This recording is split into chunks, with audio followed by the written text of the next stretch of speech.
நடிகர் விஜய் அவர்கள் திரைப்படத்தின் மூலமாக பல வெற்றிகளை கண்டவர், பல ரசிகர்களை பெற்றவர், தமிழக மக்களின் ஆதரவு பெற்றவர், மதிப்பை பெற்றவர். தற்போது அரசியல் மூலமாக மக்களுக்கு சேவை செய்ய முன் வந்துள்ளார். நல்ல விஷயம், பாராட்டுக்குரியது, வாழ்த்துக்கள். இன்று நீங்கள் தங்கள் கட்சியுடைய கொடியை அறிமுகப்படுத்தியிருக்கீங்க. அறிமுகப்படுத்தினாலே உங்களுக்கு பிரச்சனை. கொடியில் யானை சின்னம் இருக்குது.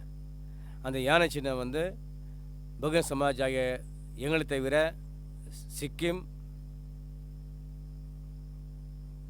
அசாம் தவிர வேறு எங்குமே வேறு எந்த மாநிலம் பயன்படுத்தக்கூடாது என்ன அவங்க அறிவிச்சிருக்காங்க, ஆட்சி தெரிவிச்சிருக்காங்க. இது முதல்ல என்னன்னு பாருங்கள். அரசியலில் வரும்போது எதிர்ப்பு கண்டிப்பாக வரும், அது எதிர்ப்புன்றது வேறு. ஆனால் இது மாதிரி தவறான செயல்கள்லாம் செய்கிறதுக்கு முன்னால் ஒன்றுக்கு பல முறை யோசித்து ஆராய்ந்து சிறந்த ஆலோசனை பெற்று செயல்படுங்கள். அதுதான் நல்லது. அப்போ நீங்கள் மக்கள் சேவை செய்ய முடியும். அதை விட்டுட்டு தவறான ஆலோசனை பெற்று இந்த மாதிரி காரியம் செஞ்சினாக்கா மக்கள் சேவை செய்ய முடியாது. தேர்தல் ஆணையம், கோர்ட்டு பிரச்சனைகள் இதை சந்திச்சுன்னு இருந்தால் உங்களை எதுவுமே செய்ய முடியாது. ஆகவே தயவுசெய்து நீங்கள் சிறந்த நடிகர், அதே போல் சிறந்த அரசியல்வாதியாக இருக்க வேண்டும் என்பது எங்களுடைய ஆசை. வாங்க, நல்லது செய்யுங்க, உங்களை முடிஞ்சதை என்று செய்யுங்க. எப்படி சினிமாவில் உங்களுக்கு பல இன்னல் வந்திருக்கலாம், கஷ்டம் வந்திருக்கலாம், அதெல்லாம் எப்படி தகுந்திருந்து வெற்றி பெற்றோ அதே மாதிரி அரசியலில் வெற்றி பெறுங்க, வாழ்த்துறோம். இந்த யானை சின்னம் நடுவில் வாகை மலர்.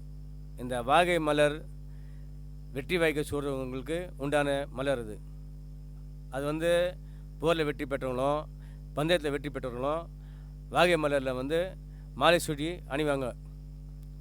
இது தமிழர்களின் மரபு. பல காவியங்கள் உள்ளது, பல வரலாறும் உள்ளது. ஆனால் இந்த வாகை மலர் பாலைவனத்தில் மட்டும்தான் இருக்கும். தமிழ்நாட்டை நீங்கள் இப்படி பாலைவனமாக பார்க்குறீங்களா? அதில் நீங்கள் வெற்றி பெற்று வாகை சூட போகிறீங்களா?